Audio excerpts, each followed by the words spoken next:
अभी हमारे साथ बात करने के लिए मौजूद हैं कांग्रेस के वरिष्ठ नेता तारिक अनवर जी। तारिक सर, जिस तरीके से लगातार सीट शेयरिंग की बातें चल रही हैं, कल भी हमने देखा कि बैठकों का दौर जारी रहा पटना में, मगर फिर भी कहीं ना कहीं अभी तक सीट शेयरिंग अनाउंस नहीं किया गया है। कहा जा रहा है कि काफ़ी सीटें ऐसी हैं जो आरजेडी कांग्रेस की सीटों पर अपना दबाव चाह रही है कि उन सीटों पर हम अपने कैंडिडेट्स उतारें। तो कैसे देख रहे हैं सर, कब तक सीट शेयरिंग फाइनल हो जाएगा? देखिए, गठबंधन का जब अ, दौर चलता है तो उसमें ऐसा ही होता है। हर पॉलिटिकल पार्टी जो गठबंधन के हिस्से में है या हिस्सेदारी में है, वो कोशिश ये करती है कि ज़्यादा से ज़्यादा हमको शेयर मिले और ज़्यादा से ज़्यादा सीट मिले। तो मैं समझता हूँ कि उसमें थोड़ा विलम्ब होता है। आप एनडीए को भी देख लीजिए, अभी तक एनडीए का भी मामला पूरी तरह से स्पष्ट नहीं है। तो हमारा भी कुछ मामला ऐसा है। और जहाँ तक लेन देन का सवाल है, गिव एंड टेक तो होता है और हमारी कोशिश ये है कि हम ज़्यादा से ज़्यादा सीटों पर कामयाब हों। तो अगर उसमें अदला बदली करके कुछ पद परिवर्तन करके अगर उसको सुधारा जा सकता है तो सुधारा जाएगा। सर, जिस तरीके से लगातार बात हो रही है कि कांग्रेस कितनी सीटों पे चुनाव लड़ेगी, पिछले बार 70 सीटों पे चुनाव लड़ी थी, फिर बीच में ये भी बात आने लगी कि करीब 55 सीटों पे या फिर 60 सीटों पे, तो कितनी सीटें मिलने का अंदेशा है कांग्रेस को इस बार बिहार में, क्योंकि लगातार दूसरी पार्टियां भी अब ताल ठोक चुकी हैं। नहीं, देखिए, उसका कारण है कि हम लोग ये कोशिश ये कर रहे हैं कि कुछ और दूसरे जो राजनीतिक दल हमारे साथ आना चाहते हैं उनको भी एकोमोडेट करें। तो जब उनको एकोमोडेट करेंगे तो सीट में तो परिवर्तन आएगा, जो नंबर्स है उसमें परिवर्तन आएगा। तो इसलिए अभी हम लोग किसी नतीजे पर पूरी तरह नहीं पहुँचे हैं, लेकिन हमें विश्वास है कि अभी पहले फेज़ का जो नॉमिनेशन है वो 17 तक है।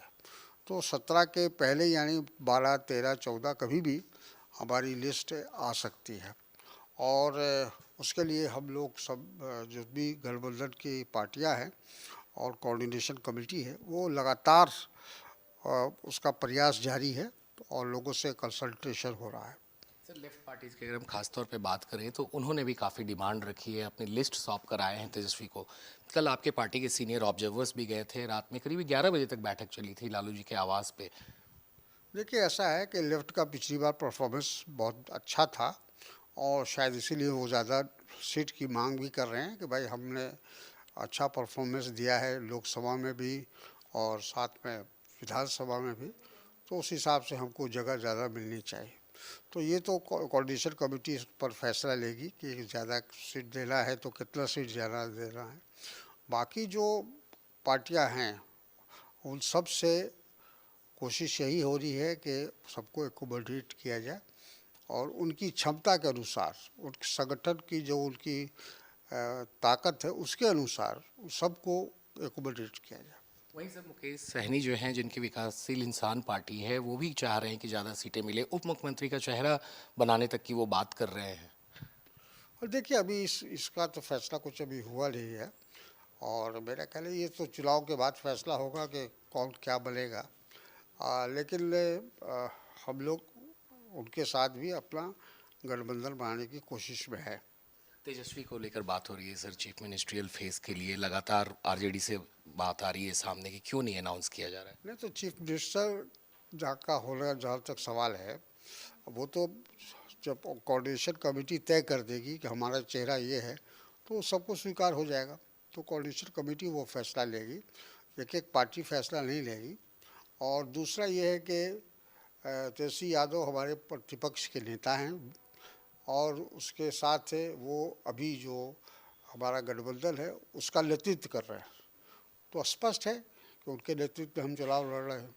कल तेजस्वी यादव ने भी सर एक बड़ी घोषणा की बिहार को लेकर कि अगर बिहार में सरकार बनती है तो किस तरीके से हर घरों में सरकारी नौकरी करने वाले युवा होंगे। देखिए, उनकी नीयत पर शक नहीं हो सकता है और कितना वो कामयाब होंगे ये तो आने वाला समय बताएगा।